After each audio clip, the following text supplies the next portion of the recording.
Okay, Patrick, I have a question for you. Okay, hit me with this question. What do you think is one of the first open source games to ever become open source? Did it start open sourced or No, it started as a commercial product and became open sourced later, and it's one of the most influential games in the world right now. there was a Star Wars game that did that years ago. I don't remember the name. It was What's it a called? little game called Rogue, Rogue. which Okay. founded a genre called roguelikes based off Oh, its name. really? Yes, so back in the 1980s, apparently, literally 1980, they released the game, and in 1986, it started releasing with Berkeley's version of Unix called BSD Okay. with just the source code. Oh, okay. And so that's the foundation for the entire roguelike genre. Yes, yes. So the roguelike genre kind of has a lot of open source roots, which is funny because there's a lot of open source roguelikes right now. Just That's a really lot of cool, actually. roguelikes. But okay. Yeah. Hey everybody, Okay. welcome back to Royas Bytes. We're talking about open source projects today. Or And open I'm source in Patrick. gaming. Yeah. Yeah, I'm Tate and this is Patrick. Yo, That was an good intro. intro. Great Yeah. intro, we did it. Woo. All Okay. right. So what's the first thing you want to talk about? Since open sourced is more of your kind of background, or at least open source games and game dev stuff. Yeah, okay, so uh, I guess a huge thing here is I love open source games and I want to talk about it because I feel like open source games are kind of popping off right now. Well, open Because source games and tools. yeah, because the thing is open source in gaming kind of became a thing in with MMOs specifically.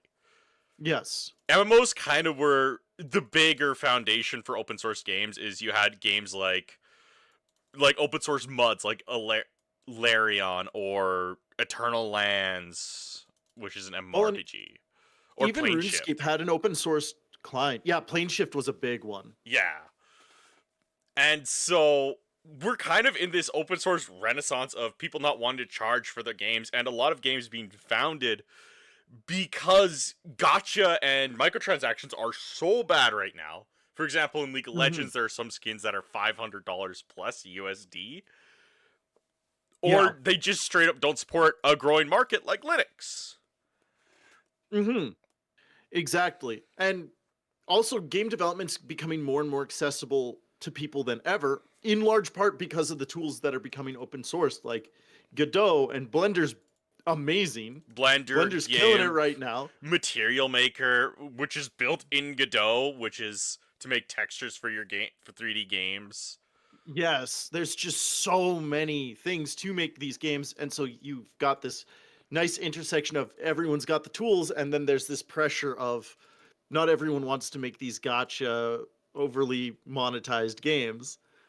Yeah, So we're getting to explore them more and I now, feel which like is this cool. is the first time in history that the whole pipeline can be open sourced. Oh, Is top to because bottom. now you have Blender. Like GIMP and Blender have been around since forever. Oh, 20 so plus long. years, but you They have were around when we Material first even. Maker, Mhm. Tenacity, which is the new Audacity, LMMS to make music, Material Maker, which is brand spanking new. Yeah, And you so, just oh, yeah. go Go ahead. ahead. Oh, I was No, gonna you. be like, so what do you think? When do you think the first big open source engine came out, Patrick? I'm curious. When do you think that Uh, began? Engines weren't much of a thing. I think until the 90s, and even Yeah, then they were kind of niche. So I think the big first open sourced engine probably came out early 2000s. you're close. 1999 with ID Soft's Oh. Quake engine. Oh, that makes so much sense. Yeah, okay. Yeah, that So checks out. that was kind of the beginning of open source game development, really. Mhm. And then it's just grown ever since. Yeah, and so I would say 2010s, like it's grown, but it's still not huge, which is why I love to talk about it because it's still something so niche. Mhm. that not a lot of people know it's happening, and there is a big movement, and we're kind of involved. Keep an eye out.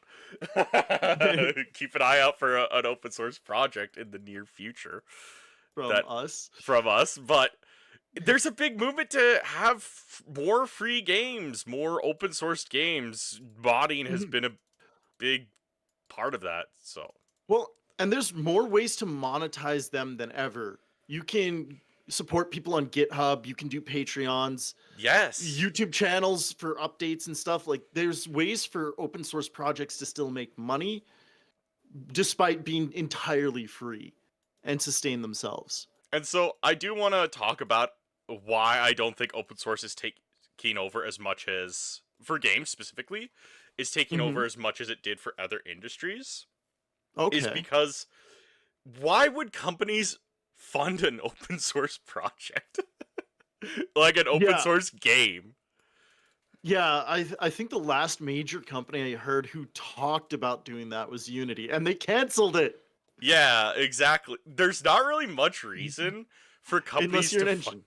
Yeah, unless you're an Yes. engine. Even then, many engines don't like to open source. Like, Crisis is never gonna be open source. No. No, not at all.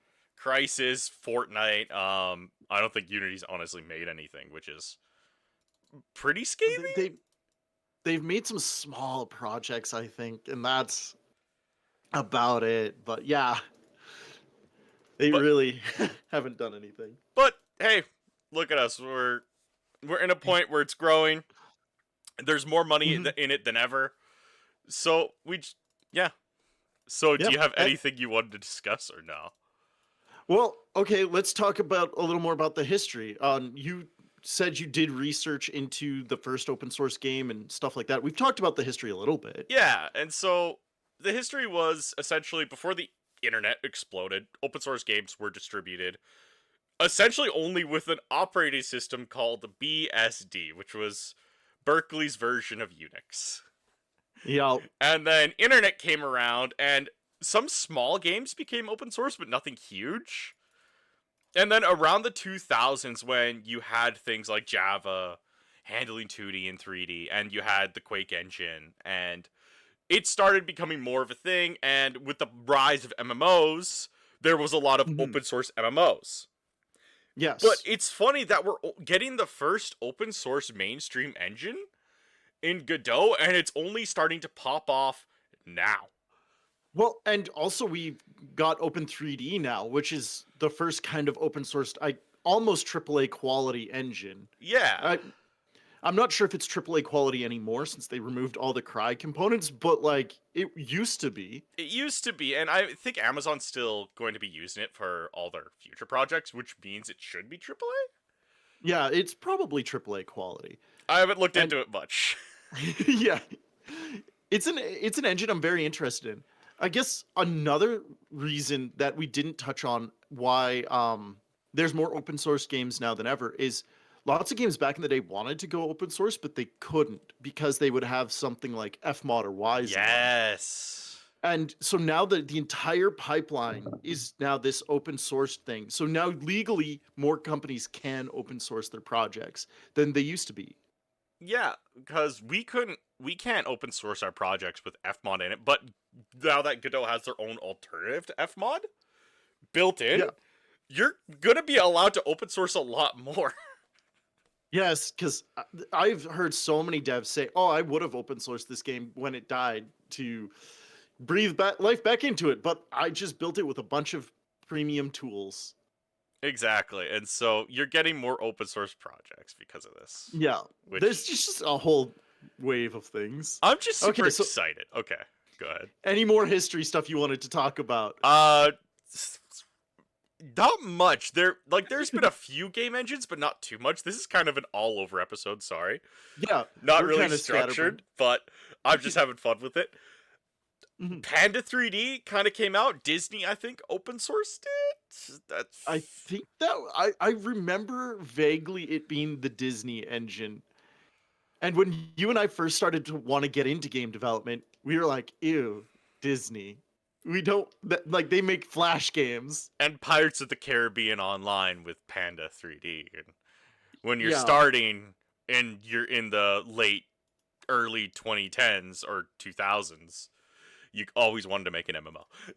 That was Yeah. just how it went at the time. Well, that's what we wanted to make for sure. Exactly. Then there was Microsoft's Monogame, Yes. which was That one's still used today. It's still used to in games like Celeste, Stardew Valley. Mm-hmm. They're really, here's the thing. Me doing research for open source projects, there isn't much because the history is It's just happening kind now. of starting. Like Yeah. the big history is starting.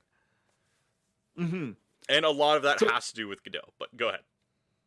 Is there a reason you think MMOs were fast to open source versus other forms of games? I think it was because engineers in school love to make MMOs as a test of their skills. Mm-hmm. Okay. And so I imagine they didn't have any backing. They had no funding. Also, MMOs were easier to market at the time than other games because at the time you could maybe get your single player game on download.com and Yeah. sell it there, but there really wasn't much of a place to go, whereas people were just trying out MMOs. And MMOs have Oh. always had a history of being free, from MUDs to Tibia in 1997 to RuneScape and so Yeah. forth. And so I just kind of imagine it was just a huge movement, and MMOs didn't need to be up to the same quality as, say, GameCube games or N64 games. Yeah, you didn't have to put the same quality of graphics. That's true. Ilarion existed. Ilarion, Ultima Online, EverQuest, I Yeah. don't think looked amazing for its era comparatively to something that probably came out around the same time, like Half-Life. Yeah, I think WoW was probably the first majorly visually appealing up to modern graphic standards when it came out MMO, Yeah, if I'm not mistaken. I would say it would probably be WoW and EverQuest too. I think Sony Yeah. put in a lot of money for EverQuest too. But yeah, there really wasn't much.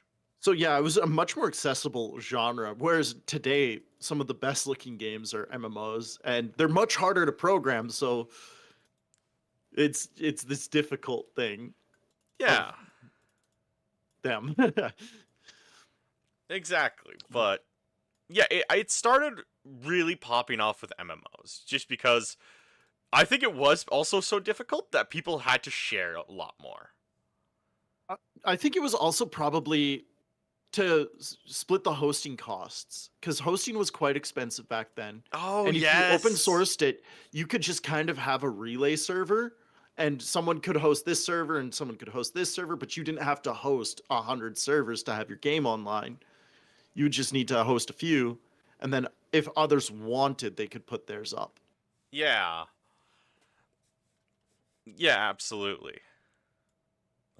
So what do you think is going to be like the big open source genre now? Because it has to be something that's actively developed and keeps bringing people back, I think. I'm assuming roguelikes because Okay, that makes sense. I think roguelikes are having a moment right now, and I'm not a big fan of roguelikes. I don't really play them. I play a lot of Spelunky, I love them. guess. Yeah, I don't know if that counts. Maybe? I don't know. depends on who you ask, I think. But I think it's going to be whatever genre is doing well at the time at this point. Is going to But have it also Oh, go ahead. Oh, go ahead. It also has to go and it has to bring people back constantly though. It can't just be one of those games where you put in 15 hours and you move on because why would I give you sustained income for that game? Yeah. Exactly. And So- so you want people to keep coming back and playing your game, to keep donating to you, to keep development going. Yeah. And one of the longest developed free game is kind of rogue. It's like an RPG kind of roguelike with a randomly generated world. So that's a great point. That Yeah. you want actively developed games that people want more stuff for. Okay, Yeah. I want to talk. I think a good go ahead. Oh, go ahead. Go ahead, No, go ahead. you I was going gonna up to the move new on. I topic. was gonna move on. Yes. That's fine. Let's move on. Okay, I was gonna say let's talk about some of the benefits of open sourcing your projects. Okay. Is Yeah. modability, I think, is a big one, and that's really where it Huge. started. Is Quake and Doom wanted people to be able to mod their games. That's kind Yeah. of the original reason to give out your open source project. Mm-hmm. I And yeah, that made the whole scene of modding was being able to modify those games with the engine itself directly and not having to build your own tooling to mod. Yeah, I feel like marketing might be easier because I imagine, and I don't have any stats to prove this, so this is just me assuming, guessing. I imagine it'd be easier to get someone to try out your game if it's open sourced. Well, I think yeah, guerrilla marketing is easier for sure. You're not going to have a marketing budget with an open source game, I No. assume. But yeah, guerrilla marketing, and also people might just follow it more. Yeah, that's what I noticed is I followed an open sourced MOBA development because League of Legends killed all Linux support with Wine. And it had a decent amount of people following it. Mm-hmm. And Yeah. that's just a thing you can get with open source. You would be hard pressed to find someone to follow MOBA development if it wasn't open sourced. In this day and age, absolutely. I I don't know anyone who's looking at. Well, actually, we have one friend who looks at new MOBAs, and that's it. But that person lives for MOBAs. That is their game genre, and they will play every MOBA that ever comes out ever. Yeah. But but unless you're that person, and let's be honest, most people aren't that way with MOBAs, then you're probably not following many of them. And I think MMO, or not MMOs, sorry. We could do a whole different topic on MMOs. We might. Open source, I think, is also a great way of getting people to trust you. And so maybe if you do Mhm. release games in the future, you already have a community. You have a community who Yeah. knows you, trusts you. Maybe they're upset that you aren't developing your open source project anymore. Probably not. They're usually. I'm assuming they'll understand. People are more understanding on the internet nowadays than before, at least in my experience. But Yeah. I think they would also just be you get that feedback in the game development process right away. Is you make some choices, people will instantly say yay or nay, and then you can work on that. Whereas oftentimes you're working on these games in silence until it's pretty much ready to come out. Whereas open source, you can come to market much sooner and get feedback a lot sooner, and people are going to be more okay with that because it's open source. They know it's changing, yes, and they know it can change quite drastically. yes, they know. It's a great way to basically A/B test your game. Yes, and you can also meet other devs because other Yes, devs are going to want to work on your project. And if you're a small dev team, you may not know a ton of artists. That's my personal struggle. yes. Artists are 'Cause- tough to get onto projects because I don't know. I yeah. think they find games scary to work on. Well, and honest, everyone just assumes they can get an artist for cheap, and I think artists are kind of sick of their work not being valued. Yes, when it is I'll promote you for, yeah, I'll y- promote you for this. Yay. yeah, I think so. And so yes, that's a way to get a team together. That's a way to meet other devs, improve your game design. You're gonna get so much feedback if you could grow Hmm. a small community with your open source project. Yeah, I actually have a friend who's an artist, and he has done art for an open sourced MMO. Wait, He doesn't really? even play it anymore. Yeah, oh yeah. He doesn't even play it anymore, but What's the MMO? he oh, I don't remember. I'm gonna have to ask him. Oh, okay. But yeah, actually I might be able to search it in our Discord chat right now. Okay, Gra Online, Oh, GRAA Online. Growl. Is that open sourced? Gra- I think so. I don't think Growl. That started as a Zelda online game. I think it might be open sourced Is Growl because online open sourced? I don't know. Is But not they considered open sourced. There are okay. Yeah, Hmm? so no, it's not considered open source, but there are projects to reverse engineer it. So private servers, essentially. Okay, yeah. Well, I know he's contributed a bunch of art to it. So I wonder if that is just because he's attributing to private servers. Maybe he is. That would be funny. That's possible. But yeah, So, Patrick and I are huge believers in keeping all your essentially not keeping companies involved in your process. For example, for editing, we use an open source video editor called Kden Live. We use OBS for recording. Our whole processes are attributed to open source because I don't trust Adobe. I don't trust Adobe. I don't trust Microsoft. I don't trust Unity. We've been burnt too many I times. used to trust Unity, and then they said, "Screw you." Yeah. And honestly, with Windows 11 coming up, Tate and I very, very much are wanting to switch to Linux entirely. And so we Yes. wanted to make sure our entire workflow is Linux compatible. And Unity does support Linux, but it's really bad. Re- It's really, really, really, really bad. and or why did I say open shop? I meant Photoshop. Doesn't support Linux at all. Yeah. And almost no Adobe product. So like you would have to basically use Windows or hope Wine works with it on Linux. And I Yeah. don't like the idea of that. Well, especially with Adobe products crashing every 10 seconds, too. It's Yes. not that fun. I've had to buy Creative Cloud a few times for, especially when I was in university.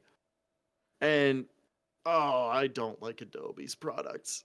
They are not stable at all. If you use them and you like them, great. Don't no reason to switch. But Patrick No. and I have made a huge point to try and make sure everything we want is open source, and a lot of the reason is because then the project's yours.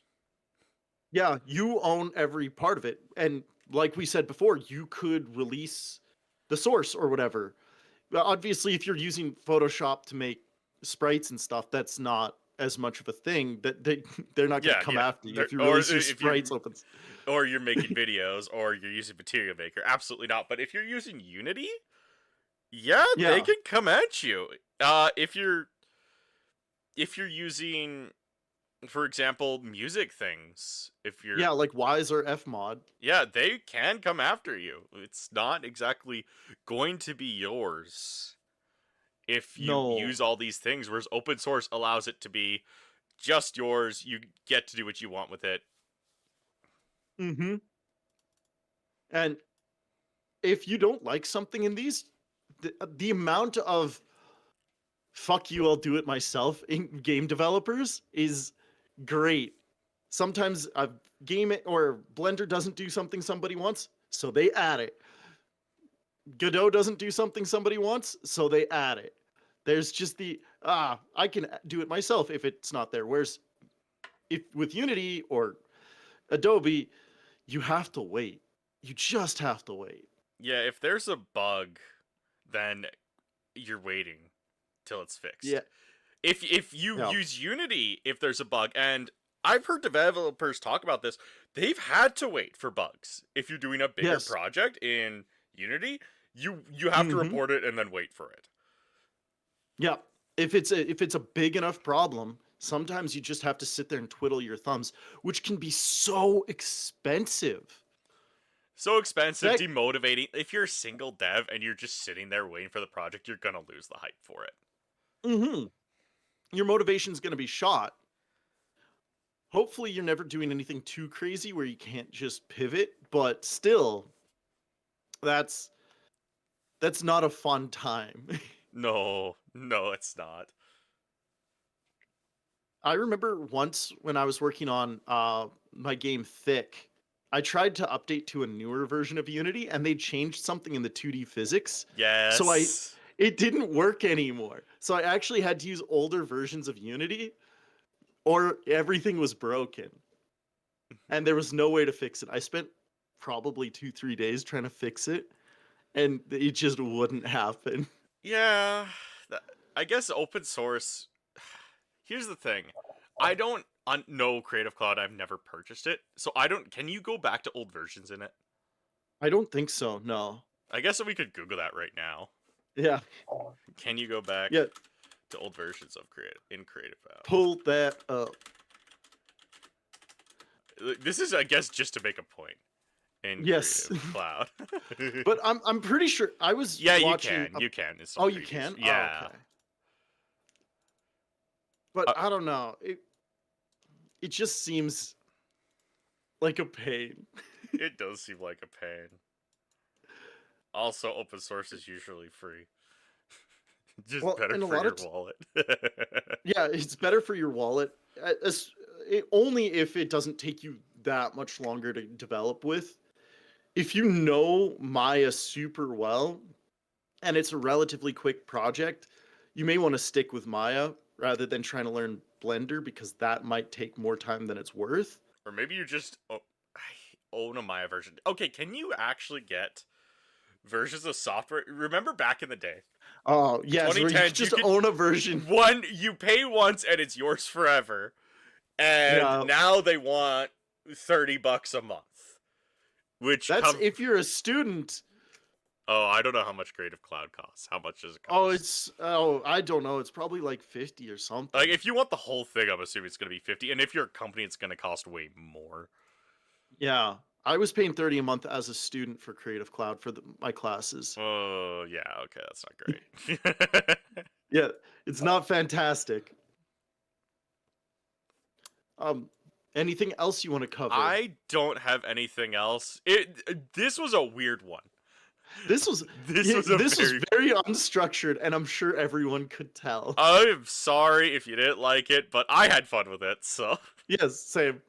Okay, we'll see you guys on the next one. If you Awesome. like this Thank you very much. unstructured style more, maybe let us know. I don't know. If you like the chaos and us cutting each other off. Although we did that a lot last episode too, where we would just cut each other off. Yeah, so. My bad. Oh, that's my bad too.